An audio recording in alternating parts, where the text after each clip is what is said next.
Hello दोस्तों, स्वागत है आपका हमारे यूट्यूब चैनल याहू बाबा पे। जावास्क्रिप्ट की इस एग्जांपल सीरीज में आप सीखने वाले हैं कि कैसे हम जावास्क्रिप्ट की हेल्प से इमेज स्लाइडर बना सकते हैं। तो ये सबसे पहले देखते हैं कि इमेज स्लाइडर होता क्या है। तो यहाँ देखिए, वेब ब्राउजर के अंदर मैंने अपना एक प्रोजेक्ट ओपन किया है जिसके अंदर मैंने यहाँ पर इमेज स्लाइडर बनाया है। यहाँ पे आप देख सकते हैं इमेज आ रही है और यहाँ पर दो नेविगेशन के बटन भी आ रहे हैं, प्रीवियस बटन और नेक्स्ट बटन। जैसे ही हम नेक्स्ट बटन पे क्लिक करेंगे तो नेक्स्ट इमेज लोड हो जाएगी। यहाँ पे आप देख रहे हैं, ये देखिए। और जैसी लास्ट इमेज आती है तो ऑटोमेटिकली स्लाइडर की जो स्टार्टिंग है वो दोबारा से स्टार्टिंग पे आ जाती है, मतलब कि फर्स्ट स्लाइड पे। इसी तरह अगर हम प्रीवियस करेंगे तो इससे पिछली वाली स्लाइड शुरू हो जाएगी। ये देखिए, तो ये होता है इमेज स्लाइडर जिसको हम इस वीडियो में कवर करने वाले हैं। तो आइए शुरू करते हैं प्रैक्टिकल। तो यहाँ देखिए, मैंने अपना वेब एडिटर ओपन कर लिया और यहाँ पर मैंने एक बेसिक HTML का डॉक्यूमेंट बनाया है जहां पर मैंने फाइल का नाम रखा है slider.html। अब यहाँ पर सबसे पहले हम क्या करते हैं, यहाँ पर हमें HTML का काम करना है। तो उसके लिए मैं यहाँ पर एक डिव लेने वाला हूं और उस पे मैं क्लास लगाने वाला हूं स्लाइडर कंटेनर। और इसके अंदर मैं यहाँ पर एक डिव और लूंगा जिस पर मैं क्लास लगाऊंगा स्लाइडर। ये देखिए, अब इसके अंदर आकर मेरे को यहाँ पर अपनी इमेजेस डालनी है। तो उसके लिए भी यहाँ पर मैं एक डिव लेने वाला हूँ और इमेज में यहाँ पर कोई टैग नहीं लूंगा। यहाँ पर मुझे जितने भी इमेजेस डालनी है अपनी स्लाइडर के अंदर उतनी बार मैं एक डिव लूंगा जिसपे हमारी क्लास लगी होगी स्लाइड। ये देखिए, अब इसके अंदर आकर मेरे को यहाँ पर इस डिव में कुछ लिखना नहीं है। मैं यहाँ पर आऊंगा और यहाँ पर इनलाइन स्टाइल से बैकग्राउंड इमेज लगाऊंगा और इसके अंदर यहाँ पर मैं अपनी इमेज का पाथ दे देता हूँ। तो मैंने ऑलरेडी 3 इमेजेस यहाँ पर रखी हुई हैं सेव करके, जो भी मैंने आपको एग्जांपल में भी दिखाई थी, बिल्कुल वही इमेजेस हैं। तो वो हमारे इमेजेस फोल्डर के अंदर फर्स्ट इमेज का नाम है 1.jpg। ये देखिए, तो ये हमारा पहले स्लाइड का काम हो चुका है। अब इसी तरह से मेरे पास यहाँ पर टोटल 3 इमेजेस हैं। तो यहाँ पर मेरे फर्स्ट इमेज का काम हो गया। अब मैं इसी लाइन को डुप्लीकेट कर लेता हूँ और यहाँ पर सेकंड इमेज डाल देता हूँ जिसका नाम है 2.jpg, उसके बाद 3.jpg। ये मेरा काम यहाँ पे खत्म हो चुका है। अब इसके बाद मुझे क्या करना है, यहाँ पर मेरे को कंट्रोल्स भी चाहिए, नेविगेशन कंट्रोल्स, जिससे मैं नेक्स्ट इमेज भी देख सकूं और प्रीवियस इमेज भी देख सकूं। तो उसके लिए मुझे यहाँ पर क्या करना है, जहां पर ये हमारा स्लाइडर का एंड हो रहा है, यहाँ पर मैं एक डिव और लूंगा जिस पर मैं क्लास लगाने वाला हूँ स्लाइडर कंट्रोल्स। और इसके अंदर आकर मुझे 2 बटन लेने हैं। तो फर्स्ट बटन के अंदर मैं यहाँ पर लिखने वाला हूँ प्रेव मतलब प्रीवियस, और इस पर मैं एक क्लास भी लगा देता हूं और क्लास का नाम रहेगा प्रेव स्लाइड, प्रेव-स्लाइड। ये देखिए, अब बिल्कुल इसी तरीके से मैं अपना जो सेकंड बटन है उस पर भी एक क्लास लगा देता हूं, नेक्स्ट स्लाइड, और यहां पर लिख देता हूं नेक्स्ट। तो यहां पर ये हमारा HTML का काम खत्म हो चुका है। अब इसके बाद हमारे पास बारी आती है स्टाइलिंग की। इसको स्टाइल करने के लिए पहले मैं आपको फाइल को सेव करके चेक कराता हूं। तो यहाँ पर देखिए, यहाँ पर हमारे दोनों कंट्रोल्स आ चुके हैं और मगर इमेजेस नहीं दिख रही हैं। इमेजेस क्यों नहीं दिख रही हैं? क्योंकि उनको हमने दिया बैकग्राउंड में। और यहाँ पर जो हमारा ये डिव है इसको मैंने कोई हाइट और विड्थ नहीं दी है, तभी वो इमेजेस नहीं दिख रही है। तो जैसे ही हम यहाँ पर स्टाइलिंग करनी शुरू करेंगे तभी वो इमेजेस शो होनी शुरू हो जाएंगी। तो सबसे पहले अब हम स्टाइलिंग का काम शुरू करते हैं। तो यहाँ पर मैं आता हूँ और यहाँ पर सबसे पहले मुझे जो सबसे आउटर डिव है जिसका नाम है स्लाइडर कंटेनर, उसकी स्टाइलिंग कर लेनी है। तो यहाँ मैं इसका सिलेक्टर बना लेता हूँ, स्लाइडर कंटेनर, और यहाँ पर मैं इसको एक विड्थ दे रहा हूँ जैसे 800 पिक्सल। आप जितनी भी विड्थ का यहाँ पर स्लाइडर बनाना चाहते हैं वो बना सकते हैं। मैं यहाँ पर सिर्फ एग्जांपल के लिए 800 पिक्सल ले रहा हूँ। इसके बाद मुझे यहाँ पर क्या करना है, मैं यहाँ पर एक बॉर्डर भी लगा लेता हूँ। अब इसके बाद बात आती है हमारे स्लाइडर की, जो ये वाला डिव है जिसके अंदर सारी स्लाइड्स आनी है, तो उसकी भी हम यहाँ पर स्टाइलिंग कर लेते हैं। तो जो ये हमारा स्लाइडर रहेगा ये रहेगा डिस्प्ले फ्लेक्स, क्योंकि जितनी भी हमारे पास यहाँ पे इमेजेस है जो स्लाइड्स में आएंगी, मैं चाहता हूं कि वो सारी हॉरिजॉन्टल हो जाए, मतलब कि एक ही लाइन में, हॉरिजॉन्टल लाइन में आ जाए। तो उसके लिए मैंने इसको यहाँ पर फ्लैक्स दे दिया। अब इसके बाद मैं जो हमारे पास ये स्लाइड नाम का डिव है जिसके अंदर इमेजेस बेसिकली हमने बैकग्राउंड में लगाई हैं, इसकी हमें स्टाइलिंग करनी है। और यहाँ पर जितनी भी हमारे पास स्लाइड है उनकी मुझे विड्थ सेट करनी है। तो यहाँ पर मैं प्रॉपर्टी ले रहा हूँ फ्लैक्स, जिसमें मैं श्रिंक और ग्रो की वैल्यू 0 सेट करूंगा और यहाँ पर बेसिस की वैल्यू सेट कर दूंगा 100%। इसके बाद मैं स्लाइड की हाइट भी ले लेता हूँ। तो जैसे मैं ले रहा हूँ 400 पिक्सल, आप अपने अकॉर्डिंग इसे चेंज भी कर सकते हैं। अब इसके बाद जितनी भी इमेजेस आ रही हैं उनका मैं बैकग्राउंड साइज सेट कर देता हूँ और वो रहेगा कवर। और इसके बाद मैं इसकी बैकग्राउंड की पोजीशन भी सेट कर देता हूं और वो रहेगी सेंटर, मतलब कि मुझे इमेज जो है बिल्कुल सेंटर से दिखानी है, इसलिए मैंने इसको सेट कर दिया। यहां पर मैंने फाइल को सेव किया और ये देखिए यहां पर हमारे पास इमेज आ चुकी है और नीचे स्क्रॉल बार भी आ चुका है। आप देख रहे हैं सारी इमेजेस जो हैं, तीनों इमेजेस जो हैं वो सारी एक लाइन में आ रही हैं। ये इसी वजह से आ रही हैं क्योंकि मैंने यहां पर इसको प्रॉपर्टी लगाई है डिस्प्ले फ्लेक्स। अब इसके बाद बात आती है हमारे कंट्रोलर्स की। जैसे कि मैंने इस पे क्लास लगाई है स्लाइडर कंट्रोल्स, तो इसकी भी मैं स्टाइलिंग कर लेता हूं। तो जो हमारा बेसिकली कंट्रोल रहेगा वो आएगा इमेजेस के ऊपर। मैं आपको एक बार दिखाता हूं। देखिए अभी ये नीचे आ रहा है, मैं चाहता हूं ये बिल्कुल सेंटर में यहां पर आए, जो भी हमारा स्लाइडर है उसमें हॉरिजॉन्टली सेंटर में हो। तो उसके लिए मैं यहां पर क्या करने वाला हूं, इसको दूंगा पोजीशन एब्सोल्यूट। और इसके बाद इसमें बताना भी पड़ेगा कि बॉटम से कितना रखना है, क्योंकि मैं नीचे से थोड़ा सा ऊपर रखना चाहता हूं। तो मैं यहां पर बॉटम की वैल्यू ले रहा हूं 20 पिक्सल। इसके बाद मैं इसको लेफ्ट भी दे देता हूं 50%। अब जब मैंने स्लाइडर कंट्रोलर को यहां पर पोजीशन एब्सोल्यूट दी है तो ये स्क्रीन के अकॉर्डिंग काम करेगा। मैं चाहता हूं कि ये जो हमारा कंटेनर है स्लाइडर कंटेनर, इससे बाहर मत जाए। तो इसके लिए मुझे इसके पेरेंट को जो है स्लाइडर कंटेनर, उसको भी यहां पर पोजीशन देनी पड़ेगी रिलेटिव। तो ये काम भी हमारा हो गया। अब एक बार मैं आपको फाइल को सेव करके चेक कराता हूं।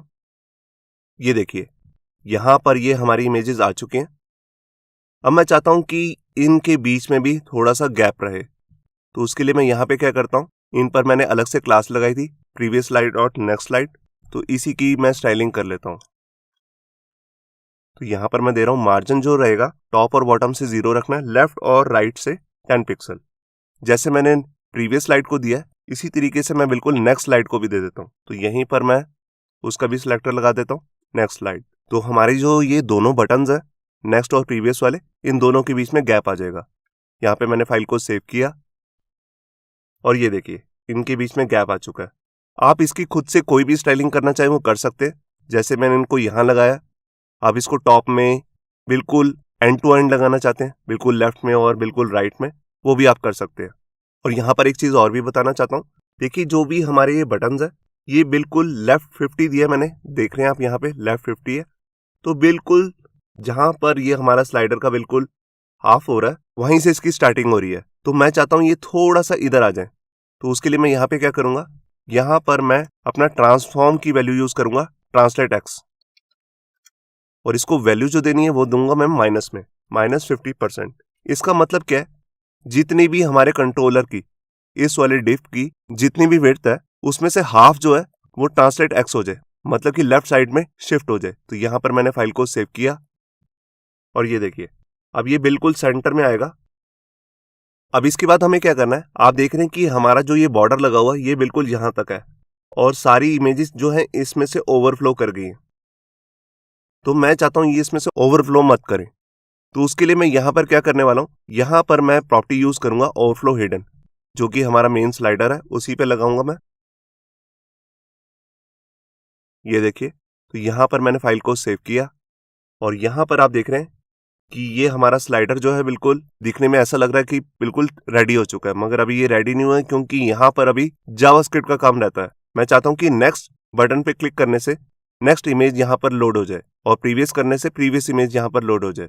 तो ये बेसिकली वर्क कैसे करेगा, मैं जैसे ही नेक्स्ट करूंगा तो जो हमारी नेक्स्ट इमेज है उस पे हमें यहाँ पर डायनेमिकली क्लास लगानी पड़ेगी एक्टिव, और उसी से हम इसकी एनिमेशन करने वाले हैं, मतलब कि वो इमेज स्लाइड होती हुई बिल्कुल सेंटर में आ जाएगी। तो उसके लिए मैं यहाँ पर सबसे पहले क्या करता हूँ, अपनी एक्टिव नाम की क्लास बना भी लेता हूँ। ये एक्टिव नाम की क्लास मैं लगाऊंगा कहाँ पर, इन वाली स्लाइड्स पर।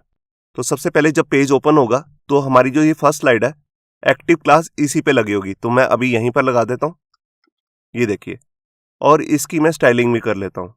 तो सबसे पहले मुझे ऊपर आना है और यहाँ पर स्लाइड के बाद मैं अपनी क्लास लगाता हूँ स्लाइड, और मैं कहता हूँ कि अगर इसके साथ एक्टिव क्लास लगी हुई है, देखिए आपने इसके बीच में स्पेस नहीं देनी है, बिल्कुल साथ साथ रखना है। इसका मतलब है कि स्लाइड और एक्टिव क्लास जहां दोनों एक साथ लग रही हैं वहां पर मुझे क्या करना है, तो यहां पर मैं ट्रांसफॉर्म नाम की प्रॉपर्टी को यूज करने वाला हूं जो इमेज को बेसिकली स्लाइड करेगी। तो यहां पर मैं यूज कर लेता हूं ट्रांसफॉर्म और इसकी वैल्यू देता हूं ट्रांसलेट एक्स, और एक्स में मेरे को वैल्यू देनी है 0।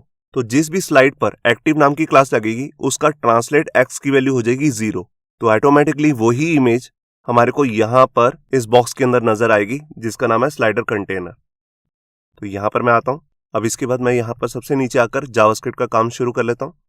तो यहाँ पर देखिए सबसे पहले मैं यहाँ पर लेने वाला हूँ स्क्रिप्ट टैग, और इसके अंदर सबसे पहले मुझे करना क्या है, जो भी हमारा स्लाइडर है, स्लाइड है और जो दोनों बटन्स आ रहे हैं उन सबको टारगेट कर लेना है।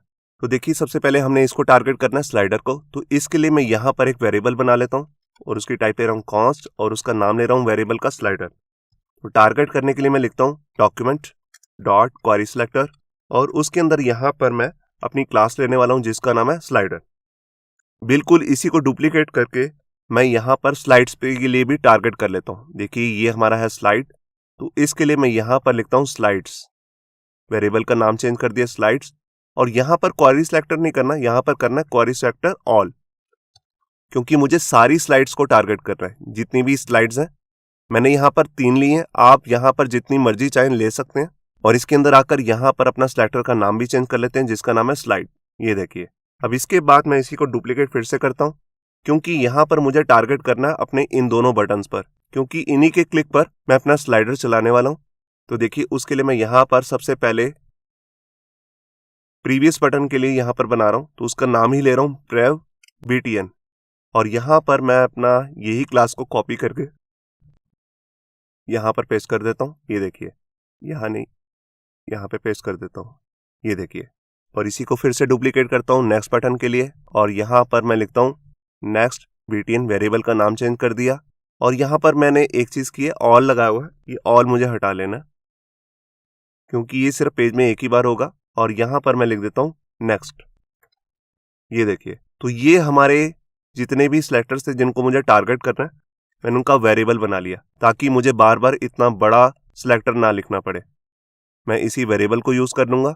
अब इसके बाद मुझे सबसे पहले यहाँ पर एक वेरिएबल बनाना है इंडेक्स नंबर के लिए। देखिए यहाँ पर हमारे पास 3 यहाँ पर स्लाइड्स हैं और फर्स्ट वन वाले पे यहाँ पर एक्टिव लिखा हुआ है। जब यूजर नेक्स्ट बटन पे क्लिक करेगा तो एक्टिव क्लास इस पर लग जानी चाहिए। तो उसके लिए हमारे को इन तीनों का इंडेक्स नंबर चाहिए होगा। देखिए फर्स्ट का इंडेक्स रहेगा 0, इसका 1, इसका 2। जैसा कि आप यहाँ पे देख रहे हैं कि ये सेकंड जो मैंने वेरिएबल बनाया इसमें लिया ऑल, तो इसने सारे स्लाइड्स को यहाँ पर एक साथ टारगेट कर लिया और ये वेरिएबल बन गया हमारा एक एरे। तो एरे के अंदर आपको मालूम होगा कि पहला जो इंडेक्स होता है वो होता है 0, तो 0 पे रहेगा ये। तो उसके लिए मैं यहाँ पे क्या करता हूँ, सबसे पहले एक वेरिएबल बना लेता हूँ, इसको मेरे को बाद में यूज भी करना पड़ेगा। तो इसकी मैं टाइप ले रहा हूँ लेट और इस वेरिएबल का नाम रहेगा स्लाइड इंडेक्स। ये देखिए, और इसकी वैल्यू रहेगी 0। ये 0 सिर्फ तभी रहेगी जब पेज लोड होगा, उसके बाद हम इसे चेंज करते रहेंगे। और यहाँ पर मैं क्या करता हूँ, यहाँ पर मैं चाहता हूँ कि जैसे ही पेज लोड हो तो हमारी जो फर्स्ट स्लाइड है उस पे एक्टिव क्लास अपने आप लग जाए। तो ऑलरेडी हमने यहाँ पर अभी लगाई है, बाद में मैं इसे हटा भी सकता हूँ। तो यहाँ पर मैं चाहता हूँ कि जावास्क्रिप्ट अपने आप ही लगा दे। तो उसके लिए आप देख रहे हैं कि मैंने स्लाइड्स के लिए ये अपना एक वेरिएबल बनाया स्लाइड, इसी को मैं यहाँ पे यूज करने वाला हूँ। तो मैं यहाँ लिखता हूँ स्लाइड्स और इसके बाद यहाँ पर लूंगा स्क्वायर ब्रेसेस, क्योंकि ये एक एरे है और इसके अंदर मैं पास कर दूंगा सबसे पहली स्लाइड। तो सबसे पहली स्लाइड है वो है 0, तो यहाँ पर मैंने पास कर दिया 0 नंबर वाली स्लाइड जो की सबसे पहली स्लाइड है, ये वाली। इसके बाद मैं इसमें CSS की क्लास लगाना चाहता हूँ, तो उसके लिए मैं मेथड यूज करूंगा क्लास लिस्ट और उसके बाद ऐड। ये देखिए, और क्लास का नाम रहेगा एक्टिव। मैंने आपको ऊपर दिखाई है, हमने एक्टिव नाम की क्लास बनाई थी। तो फर्स्ट टाइम जब पेज ओपन होगा तो ये देखेगा स्लाइड इंडेक्स में कौन सी वैल्यू है, इसको मिलेगी 0। तो यहाँ पर ये सबसे पहली वाली स्लाइड में जाकर, मतलब कि ये वाली जो फर्स्ट स्लाइड है इसमें जाकर क्लास लगा देगा एक्टिव। अब इसके बाद मुझे क्या करना है, जो हमने ये दोनों बटन्स बनाए थे इन पर अपना इवेंट लगा देना है, क्लिक इवेंट। तो उसके लिए मैं यहाँ पर मेथड यूज करने वाला हूँ ऐड इवेंट लिसनर। तो आप यहाँ देख सकते हैं कि मैंने यहाँ पर लिया प्रेव बटन और इस पर मैं इवेंट लगाना चाहता हूँ, तो मेथड यूज कर रहा हूँ ऐड इवेंट लिसनर और इवेंट का नाम है क्लिक। ये देखिए, और इसके बाद मुझे एक फंक्शन को कॉल करना है। जैसे यूजर इस बटन पे क्लिक करेगा तो एक फंक्शन कॉल हो जाएगा। तो फंक्शन का नाम हम ले लेते हैं प्रेव स्लाइड। ये देखिए, ये एक आउटर फंक्शन रहेगा। मैंने यहाँ कोई अनोनिमस फंक्शन नहीं बनाया। बिल्कुल इसी तरीके से मैं यहाँ पर नेक्स्ट बटन के लिए भी इवेंट क्रिएट कर लेता हूँ। मैं यहाँ पर आया और यहाँ पर वेरिएबल का नाम चेंज करता हूँ जिसका नाम है नेक्स्ट बटन, जो कि हमने ऊपर लिया हुआ है। और यहाँ पर जो फंक्शन बनेगा उसका नाम रहेगा नेक्स्ट स्लाइड। ये फंक्शन दोनों अभी मुझे क्रिएट भी करने पड़ेंगे, प्रेव स्लाइड और नेक्स्ट स्लाइड। तो उसके लिए मैं यहाँ पर आता हूँ और ये फंक्शन भी क्रिएट कर लेता हूँ। तो पहला फंक्शन है हमारा यहाँ पर, जिसका नाम है प्रेप स्लाइड। बिल्कुल इसी तरह से मैं यहाँ पर नेक्स्ट स्लाइड के लिए भी बना लेता हूँ। तो यहाँ पर मैं आया और यहाँ पर फंक्शन का नाम चेंज कर देता हूँ नेक्स्ट स्लाइड। तो सबसे पहले हम यहाँ पर नेक्स्ट स्लाइड का ही काम शुरू करते हैं, फिर उसके बाद हम प्रीवियस स्लाइड बटन का काम करेंगे। तो उसके लिए हम सबसे पहले यहाँ पर आते हैं और सबसे पहले मैं ये चाहता हूँ कि जिस भी करंट स्लाइड पे एक्टिव नाम की क्लास लगी हुई वो हट जाए। तो उसके लिए मुझे क्या करना है, देखिए मैंने यही वाला अपना इसको यूज करूंगा क्लास लिस्ट तक। मैंने कहा कि जिस भी करंट स्लाइड पे एक्टिव नाम की क्लास लगी हुई है तो मुझे उसे रिमूव करना है। तो उसके लिए मैं यहाँ पर मेथड यूज करने वाला हूँ रिमूव, और क्लास का नाम है एक्टिव। तो सबसे पहले हमने करंट स्लाइड से एक्टिव क्लास हटा ली है क्योंकि वो मुझे अगली वाली स्लाइड पर लगानी है। तो अगली वाली स्लाइड के लिए मेरे को यहाँ पर अपने इस वेरिएबल की वैल्यू चेंज करनी पड़ेगी। अभी इसकी वैल्यू है 0, तो मैं उसको इंक्रीमेंट करूंगा 1 का, मतलब कि अगर 0 है तो 1 हो जाए, 1 है तो 2 हो जाए, 2 है तो 3 हो जाए। तो यहाँ पर मैं क्या करता हूँ, एक वेरिएबल बनाता हूँ। वेरिएबल हमारा यही है जिसका नाम है स्लाइड इंडेक्स। बस इसकी मेरे को वैल्यू चेंज करनी है। तो ये वैल्यू सीधा से हम ऐसे प्लस नहीं कर सकते कि सीधा मैं लिख दूं स्लाइड इंडेक्स +1। अगर ऐसे करेंगे तो होगा क्या, देखिए 0 से ये हो जाएगी 1, 1 पे एक्टिव क्लास लग जाएगी, फिर 2 पर लग जाएगी और उसके बाद कोई भी स्लाइड नहीं है। तो ये उसके बाद भी चेक करता रहेगा कि इसके बाद कौन सी स्लाइड है। तो मैं चाहता हूं कि इसके बाद ये इमीडिएटली फर्स्ट वाले पे स्लाइड पे एक्टिव क्लास लग जाए। जैसे ही स्लाइड का एंड हो जाए उसके बाद अगर इसके बाद कोई भी स्लाइड नहीं है तो ये ऑटोमेटिकली फर्स्ट वाले पे एक्टिव क्लास लगा दे।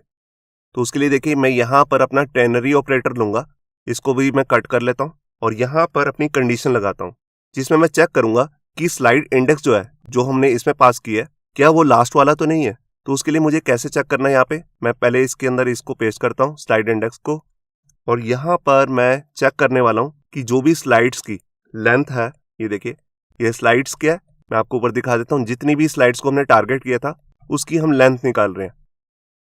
तो यहाँ पर हमारे केस में लेंथ आ जाएगी 3।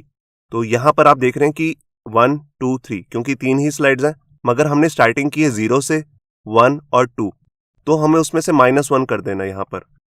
ये देखिए, तो मैंने चेक किया कि क्या जो स्लाइड इंडेक्स के अंदर जो वैल्यू है वो जितनी भी स्लाइड्स हैं, मतलब कि अगर 3 स्लाइड्स हैं तो उसमें से -1, हमारे केस में देखा जाए तो 3 - 1 तो आ गया 2।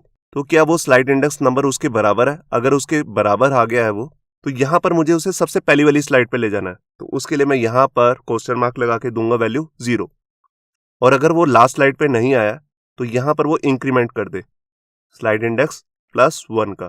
तो एक बार मैं आपको दोबारा बताता हूँ। सबसे पहले हमने यहाँ पर एक इफ की कंडीशन लगाई है जो कि एक टेनरी ऑपरेटर है। एक ही लाइन के अंदर हम यहाँ पे कंडीशन पास कर सकते हैं, और क्वेश्चन मार्क के बाद हम बताते हैं कि अगर कंडीशन ट्रू हुई है तो यहाँ पर इस वाली वैल्यू को असाइन कर दे इस वाले वेरिएबल में, और अगर ये कंडीशन फॉल्स हो चुकी है तो यहाँ पर ये वाली वैल्यू असाइन कर दे इस वाले वेरिएबल को। तो यहाँ पर हमने चेक किया है क्या जो अभी करंट स्लाइड इंडेक्स है क्या उसकी वैल्यू लास्ट वाली तो नहीं है। अगर वो लास्ट वाली है तो ऑटोमेटिकली 0 पे चला जाए, और अगर वो बीच में है कहीं पर तो एक एक का इंक्रीमेंट करता रहे। अगर 0 है तो 1 हो जाए, 1 है तो 2 हो जाए। तो इसके बाद हमारा मेन काम तो खत्म हो चुका है। अब हमें क्या करना है, अब हमारे पास नया स्लाइड इंडेक्स आ चुका है। अब उस पर हमें क्लास लगा देनी है, जैसे कि मैंने यहां पर लगाई थी क्लास। इसी को मैं ऊपर से कॉपी कर लेता हूं और यहां पर इसे मैंने पेस्ट कर दिया। तो मैंने यहां पर कहा जो भी अब नया स्लाइड इंडेक्स है उस पर क्लास लगा दो एक्टिव, क्योंकि जो एक्टिव होगी वो ही यहाँ पर फ्रंट में शो हो रही होगी इमेज। और सिर्फ एक्टिव क्लास लगाने से ही यहाँ पर सिर्फ इमेज शो नहीं होगी, और यहाँ पर हमें क्या करना पड़ेगा, अपने स्लाइडर को थोड़ा सा मूव भी करना पड़ेगा। तो उसमें मेरे को यहाँ पर एनिमेशन ऐड करनी है। तो जो भी हमारा मेन स्लाइडर है, आप देख रहे हैं ये हमारा मेन स्लाइडर है जिसके लिए मैंने वेरिएबल लिया था स्लाइडर, इसको मैं ट्रांसफॉर्म से थोड़ा सा मूव करूंगा। तो उसके लिए मैं देखिए यहाँ पर आता हूँ और यहाँ पर इसको टारगेट करता हूँ स्लाइडर्स, और इस पर मैं यहाँ पर लगाने वाला हूँ स्टाइल, और स्टाइल पे भी मुझे क्या करना है, मुझे करना है ट्रांसफॉर्म। तो ट्रांसफॉर्म में मुझे क्या करना है, यहाँ पर मैं इसको ट्रांसलेट एक्स से थोड़ा थोड़ा मूव करने वाला हूँ। तो यहाँ पर सबसे पहले मैं यहाँ पर लेता हूँ टिडल कोड, क्योंकि यहाँ पर मुझे टेम्पलेट स्ट्रिंग लगाना है, क्योंकि इसके अंदर मुझे यहाँ पर थोड़ी सी कैलकुलेशन भी करनी है। तो यहाँ पर मैं सबसे पहले अपना फंक्शन का नाम ले लेता हूँ जिसका नाम है ट्रांसलेट एक्स, और ये वैल्यू हमेशा चेंज होती रहेगी क्योंकि मैं नेक्स्ट कर रहा हूँ, तो ये हमेशा माइनस में जाता रहेगा। हमारी स्लाइड जो है वो लेफ्ट साइड में यहाँ पर मूव होती रहेंगी। तो उसके लिए मेरे यहाँ पर एक मैथमेटिक कैलकुलेशन करनी है। तो उसके लिए मैं यहाँ पर लगा लेता हूँ डॉलर और कर्ली साइंस। ये टेम्पलेट स्ट्रिंग का साइन है, जिससे रिलेटेड वीडियो मैंने एडवांस जावास्क्रिप्ट के अंदर बना रखी है। अगर आपने नहीं देखी है तो मैं ऊपर उसका लिंक भी दे दूंगा। अब इसके अंदर आकर मुझे करना क्या है, जो भी हमारा स्लाइड इंडेक्स है, देखिए स्लाइड इंडेक्स है ये, इसकी जोन सी भी वैल्यू है, अगर वो 0 है या 1 है या 2 है हमारे केस के अकॉर्डिंग, तो उसमें से इंटू 100 कर दे। 100 क्या, 100%। तो परसेंट का साइन मैं बाहर जाके दे देता हूँ, ये देखिए। तो ये हो गया हमारा नेक्स्ट स्लाइड वाले बटन का काम। तो देखिए सबसे पहले हमने किया क्या है, यहाँ पर सबसे पहले हमने जिस पर भी अभी एक्टिव क्लास लगी हुई है उससे हटा दी है स्लाइड से। उसके बाद हमने उससे नेक्स्ट स्लाइड पे जाना है, तो उसके लिए हमने यहाँ पर स्लाइड इंडेक्स नाम का जो अपना वेरिएबल है, जिसकी वैल्यू स्टार्टिंग में रखी थी 0, यहाँ पे आप देख सकते हैं, इसकी वैल्यू को नेक्स्ट वैल्यू पे लेके जाना है। तो हमने चेक किया क्या वो नेक्स्ट वैल्यू जो है वो एंड वैल्यू तो नहीं है, कहीं उसका एंड तो नहीं हो गया। अगर एंड हो गया है तो ऑटोमेटिकली साइट इंडेक्स की वैल्यू सेट कर दे 0, वरना वो उसमें 1 का इंक्रीमेंट करता रहे। और फिर हमने क्या किया, नेक्स्ट जो भी स्लाइड आई थी उस पर अपनी क्लास लगा दी एक्टिव, और यहाँ पर हमने ट्रांसफॉर्म किया, उसकी जितनी भी वेट थी उसको हमने यहाँ से ट्रांसफॉर्म एक्स कर दिया माइनस में। देखिए 0 के केस में यहाँ आएगा 0%, उसके बाद जब हम 1 पे जाएंगे तो यहाँ पे हो जाएगा 100%, फिर उसके बाद हो जाएगा 200%। तो ये 200% ट्रांसफॉर्म होता रहेगा। तो देखिए अभी मैंने सिर्फ नेक्स्ट स्लाइड का ही हमने यहाँ पर कोड किया, इसको मैं आपको फाइल को सेव करके चेक कराता हूँ। तो यहाँ पे मैंने फाइल को सेव किया और देखिए मैं यहाँ पर आया। अब मैं अपने नेक्स्ट बटन पे क्लिक करता हूँ, ये देखिए इमेज जो है वो क्लिक हो रही है, आप देख रहे हैं, और ऑटोमेटिकली फर्स्ट वाली इमेज आ गई दोबारा से। ये फर्स्ट इमेज है, ये सेकंड है और ये थर्ड है, उसके बाद ऑटोमेटिकली फर्स्ट आ जाएगी। ये देखिए फर्स्ट आ गई ना, मगर इसमें एनिमेशन नहीं चल रही है। एनिमेशन के लिए हम यहाँ पे क्या करेंगे, हम सबसे ऊपर जाते हैं। देखिए हमने अभी स्लाइडर को ही अपना मूव किया जिसपे ट्रांसफॉर्म नाम की प्रॉपर्टी लगाई है, तो यहाँ पर मैं अपनी ट्रांजिशन इसी पे ऐड कर दूंगा। तो यहाँ पर मैं लगाता हूँ ट्रांजिशन, और किस प्रॉपर्टी पे मुझे एनिमेट करना है उसको मैं नाम ले रहा हूँ ट्रांसफॉर्म, क्योंकि मैंने अभी अभी जावास्क्रिप्ट से ही ट्रांसफॉर्म लगाया स्लाइडर नाम के अपने सिलेक्टर पर। और कितने सेकंड में यहाँ पर उसको ट्रांसफॉर्म करना है, 0.5s, मतलब कि आधे सेकंड में। और यहाँ पर मैं टाइमिंग फंक्शन देता हूँ इजी इन आउट। तो यहाँ पर मैंने फाइल को सेव किया, मैं यहाँ पर आया और इस पर क्लिक करता हूँ। अब ये देखिए पूरा एनिमेशन की तरह ये स्लाइड जा रही है। ये देखिए जैसे ही लास्ट आई ऑटोमेटिकली फर्स्ट वाली स्लाइड पर एनिमेट होके आ गया। ये देखिए फर्स्ट स्लाइड है, ये सेकंड स्लाइड है, ये थर्ड स्लाइड है, और इसके बाद ऑटोमेटिकली फर्स्ट स्लाइड पे आ गया। अब इसके बाद हमें काम करना अपने लास्ट प्रीवियस बटन पे। तो मैं नीचे जाता हूँ अपने जावास्क्रिप्ट में, और यहाँ पर जो ये मैंने सारा कोड किया है, ये अंदर वाला जितना भी कोड है इसको मैं यहाँ से कॉपी कर लेता हूँ और यहाँ पर लगा देता हूँ प्रीवियस स्लाइड में। अब इस फंक्शन के अंदर मुझे बेसिकली सिर्फ इस कंडीशन के अंदर ही चेंज करना है और कहीं पर भी चेंज नहीं करना। देखिए जैसे ये हम प्रीवियस बटन पे क्लिक करेंगे तो हमें सबसे पहले जिस पर भी करंट एक्टिव नाम की क्लास लगी हुई है उसे हटा देना है। तो मैंने यहाँ से रिमूव कर दिया। अब इसके बाद मुझे प्रीवियस वाली स्लाइड पे जाना है। तो हम यहाँ पर चेक करेंगे क्या जो अभी स्लाइड इंडेक्स, जो भी हमारे पास इंडेक्स नंबर है, कहीं वो 0 तो नहीं है। तो उसके लिए मैं यहाँ पर लिख देता हूँ 0। अगर देखिए वो बिल्कुल 0 आ चुका है, मतलब कि सबसे पहली वाली स्लाइड पे आ चुका है, तो मैं ऑटोमेटिकली चाहता हूँ लास्ट वाली स्लाइड आ जाए उसके बाद। तो यहाँ पर मैं देता हूँ लास्ट वाली स्लाइड। तो यहाँ पर मैं देता हूँ स्लाइड्स डॉट लेंथ, और लेंथ में से मुझे माइनस कर देना 1। अभी हमारे केस में यहाँ पर अगर हम स्लाइड लेंथ की अगर वैल्यू चेक करेंगे तो आएगी 3। तो 3 में से -1 कर दिया, आ जाएगा 2, क्योंकि लास्ट वाली जो स्लाइड है, देखिए लास्ट वाली ये वाली स्लाइड है, तो इसका इंडेक्स बनेगा 2। पहली का है 0, फिर है 1, फिर है 2। तो यहाँ पर देखिए मैंने यहाँ पर सेट कर दिया कि लास्ट वाली स्लाइड यहाँ पे सेट हो जाए इस वाले इंडेक्स नंबर पर। और अगर वो 0 नंबर की स्लाइड नहीं है तो यहाँ पर क्या करे, यहाँ से वो माइनस करता रहे बस 1। यहाँ पे हम इंक्रीमेंट कर रहे थे क्योंकि यहाँ पर हमने फंक्शन बनाया था नेक्स्ट के लिए, तो नेक्स्ट स्लाइड पे जाना था तो हम +1 कर रहे थे। अब हमें प्रीवियस वाली स्लाइड्स पे जाना है तो हम यहाँ पर -1 कर रहे हैं। तो जो भी नया स्लाइड नंबर यहाँ पर आएगा स्लाइड इंडेक्स, उस पे हमने यहाँ पर क्लास लगा देनी है एक्टिव, और जो भी हमारा स्लाइड इंडेक्स है उसी के अकॉर्डिंग हम यहाँ पर ट्रांसलेट एक्स की भी वैल्यू चेंज कर देंगे। तो ये हमारा जो भी स्लाइडर वो कंप्लीट हो चुका है। यहाँ पर मैं फाइल को सेव करके चेक कराता हूँ। ये देखिए मैं यहाँ पर गया और यहाँ पर अब मैं प्रीवियस बटन पे क्लिक करता हूँ। ये देखिए ये बिल्कुल लास्ट वाली स्लाइड आ गई, फिर उसके बाद सेकेंड लास्ट आ गई, और ये आ गई फर्स्ट वाली स्लाइड। अब जैसे ही मैं इस पर दोबारा क्लिक करूंगा तो ये वापस से लास्ट वाली स्लाइड सेट हो जाएगी, क्योंकि यहाँ पर मैंने कंडीशन लगाई है। आप देख रहे हैं कि जैसे ही स्लाइड का इंडेक्स है वो 0 हो जाए, मतलब कि पहली स्लाइड आ गई, तो उसके बाद ऑटोमेटिकली लास्ट वाली स्लाइड का इंडेक्स इस वाले वेरिएबल में सेव हो जाएगा। तो ये देखिए, और ये है हमारी नेक्स्ट स्लाइड, और ये है हमारा प्रीवियस स्लाइड। अब इसके बाद हमारा सारा काम कंप्लीट हो चुका है, और जो भी हमने इस पे बॉर्डर लगाया हुआ है, अगर वो हटाना चाहते हैं आप, तो यहाँ पर सबसे टॉप में जाकर इस वाली लाइन को रिमूव कर सकते हैं। ये देखिए, यहाँ पर मैंने फाइल को सेव किया और यहाँ पर आया, ये देखिए। यहाँ पर हम एक चीज और भी कर सकते हैं। देखिए, अभी ये बटन जो मैंने सेंटर में लगाए हैं, मगर मोस्टली क्या होता है, ये प्रीवियस और नेक्स्ट का जो बटन होता है, ये बिल्कुल लेफ्ट और राइट में होते हैं।